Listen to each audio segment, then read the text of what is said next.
Okay, as we start statistics and data, we're going to do frequency and histograms first. Now you've done bar graphs in the past, okay? This is going to be a little bit different. The frequency of something is the number of times that it occurs, okay? You know that. That's a common understanding. The frequency of something is the number of times that it occurs. Now, a frequency table groups a set of data values into intervals and shows the frequency for each interval, okay? So we're going to divide something into intervals and then show how many times something occurs in that interval. Okay, this is a frequency table. This is about home runs and how many were hit at a home run derby.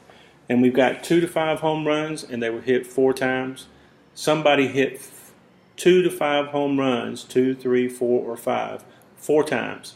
Somebody hit 6, 7, 8, or 9 home runs 4 times. And somebody hit in the 10, 11, 12, 13 range 3 times, and then 3 times for 14 to 17. Now, how did we determine those intervals? Well, it started with, let me get my pen. It started up at 2, and it goes up to 17. 17 and 2, the range from that is 16. I know you think it looks like 15, but you always subtract the number before the 2, okay? So 17 minus 1 gives you a range of 16. And so a lot of times you want to divide it up into about 4 or 5 intervals. There's no set thing, but generally about 4 or 5 at least. And so you divide 16 by 4 and you get 4. And so we divided it up into 2 to 5. That's a range of 4. 6 to 9 is a range of 4. 10 to 13 is a range of 4. And the thing you got to notice is the intervals do not overlap. So we've got 2 to 5, 6 to 9. See, it's not 2 to 6 and 6 to 10. Because if you had 6 right in both those places, then how would you know where to put someone who hit 6 home runs? So you got to have no overlaps. All right, use this data to make a frequency table. Marathon times are listed here. What do you think our intervals should be? Well, what's the lowest one we got? We got 135 is the lowest. And let's see, there's 220, 246 is the highest. 246 is the highest one. So 246 minus, that's 111. So if we were to divide into, say, 6 categories of 20 each, that would be 120. So that'll do it. So let's divide it into intervals of 20. And where will we start? Okay, well, I chose to start at 130 because the smallest one was 135. So let's come up here and we'll check now. We've got 135 once. That's in the range of 130 to 149. Anything else? Just one time. So we put a 1 there. 150 to 169. Well, there's a 161 and a 167, so we do 2 there. And then we've got 170 to 189. There's 1, 2 of them. We've got 190 to 219. There's 1, 2, 3, 4 that time. And then we've got 210 to 229. There's 1. And then finally 230 to 249. We got 1, 2. And we've made our frequency table. Now you use the data that you see here to make a frequency table and then get back with me and we'll see how you did. Alright, so we started out with 90 as our lowest one. And our highest one, let's see, 150, 165 was 165. So we went from 90 to 165, which is 75. Okay. Now, you know, the frequency tables are not always going to be exact. Okay, they're not going to be, exactly alike. So our range was 75. Excuse me. Our range was 75, and what we did was we divided it up into 20s again. And so now we count, and we go 90 to 109, 1, 2, 3 times, 110 to 129, Ooh, there's another one I left out right there. So that's a 4. Okay, 110 to 129. 110 to 1, 2, 3, 4.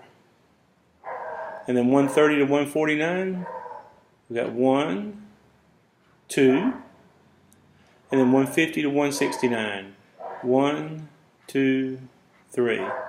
And it's always a good idea to go back and check. We've got 1, 2, 3, 4, 5, 6, 7, 8, 9, 10, 11, 12, 13. And then you come over here and you check 4, 8, 10, 13. We've got the same number there. All right, and a histogram is a graph that can display data from a frequency table. A histogram has 1 bar for each interval. And the height of the bar shows the frequency of the data in the interval. So let's go back to this one earlier. This is a frequency table. How many bars will this one have? Get right, it'll have 1, 2, 3, 4 bars. Okay? And the intervals will be the same. Okay? And the height of the bar will be determined by these numbers right here. Okay? So this bar will be the same height as this bar, and it will be twice as high as this bar, and a little bit higher than this one. So if we look at this, okay, we've got the intervals down here at the bottom, 4,000 to 5,000, 5,000 to 6, so on. Got to have that label down there. You got to have a description of what you're labeling, and a description of the frequency over here on the left-hand side, and then the title of the graph at the top. Now, in a bar graph, the bars represent the number of occurrences within a category. Okay? For example, this one is comedy, favorite types of movie, comedy, action, romantic, drama, or sci-fi. Okay? Those are just categories. Over here in the histogram, it represents the bars represent the number of occurrences within numeric intervals. So it's not a category, it's 4,000 to 5,000, 5,000 to 6. It's numeric intervals.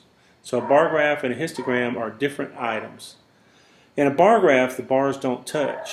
Okay, you notice there's a space in between each bar. In a histogram, the bars touch to indicate that they represent an entire range with no gaps. Okay, it goes from 4,000 to 5,000 and 5,000 to 6,000. It doesn't go 4,000 to 4,500 and then 5,500 to 6,000.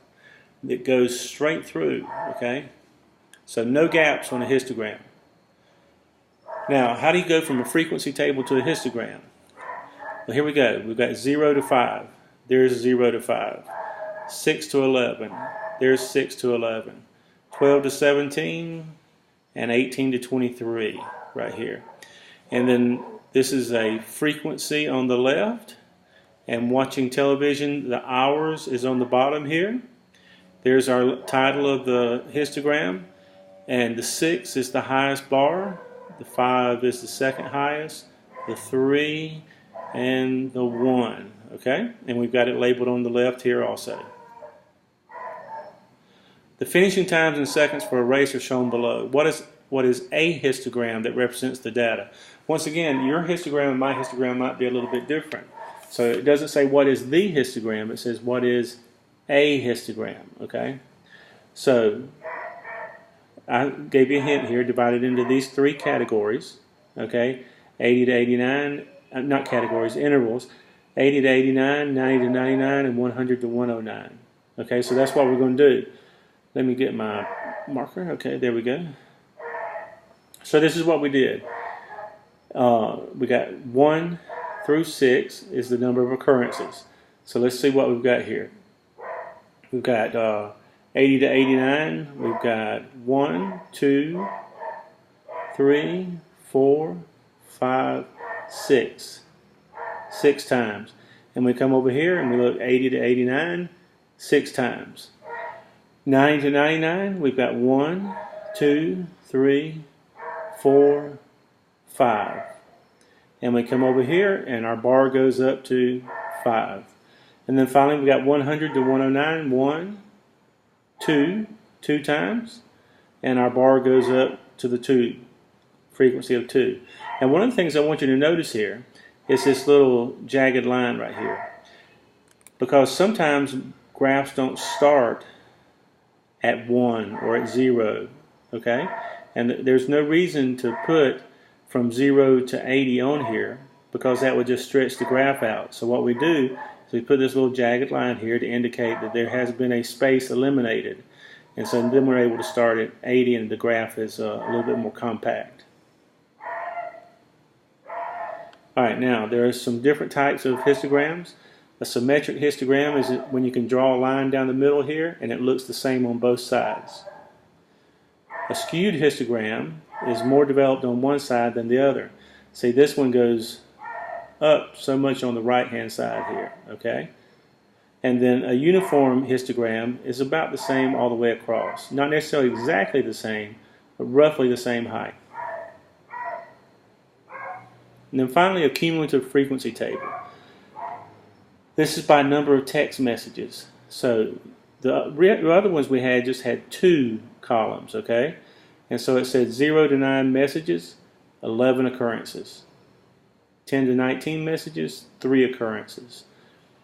But what we do different here is we do a cumulative frequency. There were 11 in the first category, so that gives you 11.